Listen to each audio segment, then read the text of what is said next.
right, we'll take questions for Sean. We'll start with John and then go to Ben. Sean, start you off the way I did with Evan. What was it like going into today's selection show, knowing that you guys weren't just going to host, but you were going to be a national seed? And what was it like to see Tennessee as the 3 and know that folks are coming to Knoxville to take on you guys? Well, it was very exciting. It's kind of the same thing as Evan said. 2 years ago in 2019, we were, on the bubble.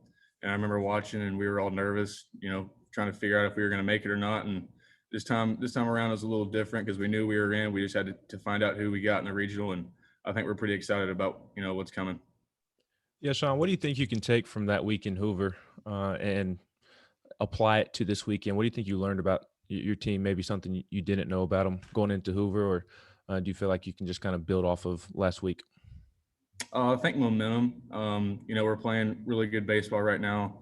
We're showing up to the field with a lot of confidence. And kind of the same thing that Pav has said in the past in one of his interviews, we don't quit. We're going to play, the minimum of 9 innings every time we play. And, we got some guys out there this week that we're going to need in the long run in a postseason run. I thought Camden Sewell was excellent when he threw.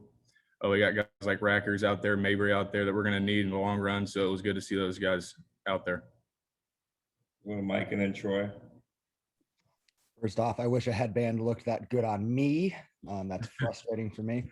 Yeah, Sean, what do you remember about 2019 and that experience at North Carolina, just going to regional and the kind of the environment, the atmosphere, and how do you expect that to help you guys this time? Yeah, it was crazy, because none of us had been there in that situation before. There was, we went to North Carolina and there was a lot of blue in that stadium. No matter who, even if their team wasn't even playing, there was still a lot of people there. But yeah, it was fun, especially since none of us had been in that situation before. We learned a lot of how to, control our emotions in a big time situation. And now we get to play in front of our home fans, and it should be a little bit easier for us knowing that they're here to support us. Sean, does it give you guys any extra fire considering the fact that you'll start with Wright State, a team that beat you 2 out of 3 to end last season, and then obviously also potentially playing Liberty that obviously put y'all in the losers bracket in that 2019 regional?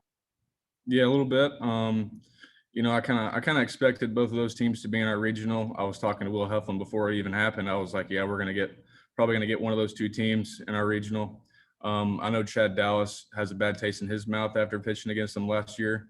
But yeah, I kind of expected that to happen, to get those 2 teams in there. We played Liberty last year in a regional, and they're both really good teams. But yeah, we're excited to play those guys.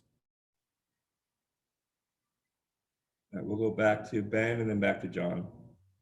Yeah, Sean, I wanted to ask you about those big time pressure moments that you seem to be able to work out of quite often. You did it South Carolina, and then you did it against Florida as well. Just how do you keep yourself composed in those situations? I don't really know. It's just I'm kind of out there. I trust my defense tremendously. It's all, and the coach preaches that it's always the next pitch, win the next pitch, and good things happen when you focus on the one pitch at hand. And then I wanted to ask you about Frank Anderson and his mound visits. It seems like more often than not, you tend to be able to get out of a jam when Frank comes out there and speaks to you or another pitcher. Why do you think that is? Because he has a sense of calm about him. He comes out there, he'll crack a joke to you, and he kind of calms you down in a situation like that. The whole info comes in there. They're all laughing about his joke that he brings out there. It kind of calms all of us down and helps us breathe in a big time situation like that. Sean, with your appearance yesterday, you become just the 3rd ever to make 30 appearances in a season, matching Todd Helton. There's only one pitcher, and Scott Drucker, who's made more than you with 32. And I'm just wondering, how are you holding up, and what does it mean to you when you are sharing some company with some guys that have had some outstanding work of their own for this program? It's amazing. It's you want to be available for your team as much as possible, and I can credit that to Q, our strength coach, Coach A, having me ready at any point. And I love being the guy that comes in high pressure situations, and I'm glad that they trust me to do that. And there will be a lot more high pressure situations that come down the road as we make this postseason run. All right, we'll finish with Troy. Sean, you obviously walked into a program that was pretty down when you were a freshman. Did you ever expect that you'd be sitting here as a senior with the opportunity to host a regional, the opportunity to host a super regional, and kind of everything that comes with it this weekend?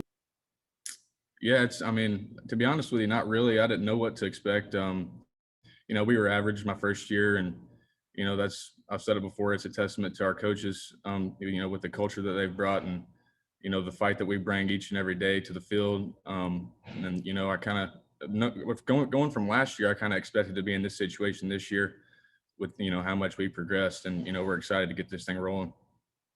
Thanks, Sean. Thank you.